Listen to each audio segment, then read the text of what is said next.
দেখি আছে 2 উইকেট, দেখি 9 উইকেট, খেলা শেষ বাংলাদেশের। এতটা কষ্ট পাইছি যাতে মনে করেন এই বাংলাদেশের খেলা এখন আর দেখতে ইচ্ছে করতেছে না, কেউ মাঠেই আসতেছে না খেলা দেখার জন্য। কিন্তু বাংলাদেশে মিরপুরের যে উইকেট, কি ধান খেতের মতন মানুষ ধান খেতের সাথে কম্পেয়ার করতেছে। এখন একটু কম, যদিও আগের থেকে তুলনামূলক যতটা আমাদের প্রত্যাশা ছিল তার থেকে অনেকই কম। এর কারণ হচ্ছে দর্শক, ফাঁকা গ্যালারি, দর্শকের চাহিদা কমে গেছে বাংলাদেশ খারাপ পারফরমেন্স করার কারণে।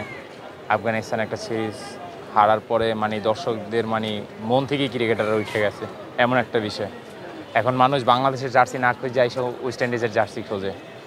আসলে যে ভাই বিষয়টা এমন আবেগ ইময় আমরা দর্শক তো এতটা কষ্ট পাইছি যাতে মনে করেন এই বাংলাদেশের খেলা এখন আর দেখতে ইচ্ছে করতেছে না, কেউ মাঠেই আসতেছে না খেলা দেখার জন্য। আমি ওভারঅল ভাই যখন ভালো করে তখন আলহামদুলিল্লাহ বাংলাদেশের সাপোর্ট দিই, যখন খারাপ করে তখনও সাপোর্ট দিই, কারণ এটাই আমাদের মনে করেন আবেগ, এটাই আমাদের ইমোশন। যদি 400 রানেও হারে এবং 30 রানেও 9 উইকেট চলে যায়, তারপরও টিভির সামনে থেকে নড়ি না, শেষ পর্যন্ত মোস্তাফিজের খেলাটা পর্যন্ত আমরা দেখি। এমন বাঙালি আমরা ভাই, আমাদের রক্তে মাংসে মিশে আছে এই ক্রিকেট, বুঝছেন।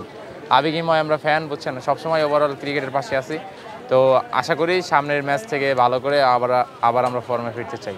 এই যে কিছুদিন আগে পাকিস্তান আসছিল, তখনও আলহামদুলিল্লাহ খুব ভালো বেচাকেনা হয়েছে এবং বাংলাদেশ তখন ভালো পারফরমেন্স করছিল। বাট এখানেও আমাদের আশা ছিল অনেক ভালো হবে, কিন্তু ওই যে আফগানিস্তান সিরিজটা হারার পরে বাংলাদেশের দর্শকরা কেমন জানি একটু নড়বড় হয়ে গেছে।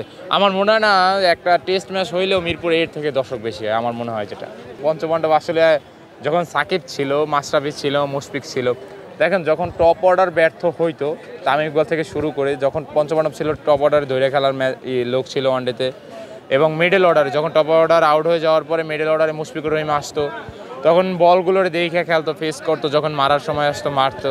কিন্তু এখন আসা যাওয়ার মিছিল, শুধু আসা যাওয়ার মিছিল। এই মনে করেন আধা ঘন্টার ভিতরে দেখি আছে 2 উইকেট, দেখি 9 উইকেট, খেলা শেষ বাংলাদেশের। এটা খুবই আপসেটের একটা বিষয় ভাই। বিশেষ করে আমি মিস করতেছি সাকিবের, অলওয়েজ আমি একজন সাকিবের ফ্যান, খুবই মিস করতেছি। আমি কখনো দেখিনি এরকমের কোথাও উইকেট। সব জায়গায় উইকেট আরও সুন্দর হয় এবং হয়, কিন্তু বাংলাদেশে মিরপুরের যে উইকেট, এনে পুরো ওয়ার্ল্ডের ভিতরে একটা মনে করেন সমালোচনা, কি ধান খেতের মতন মানুষ ধান খেতের সাথে কম্পেয়ার করতেছে। আসলে এটা লজ্জাজনক বিষয়।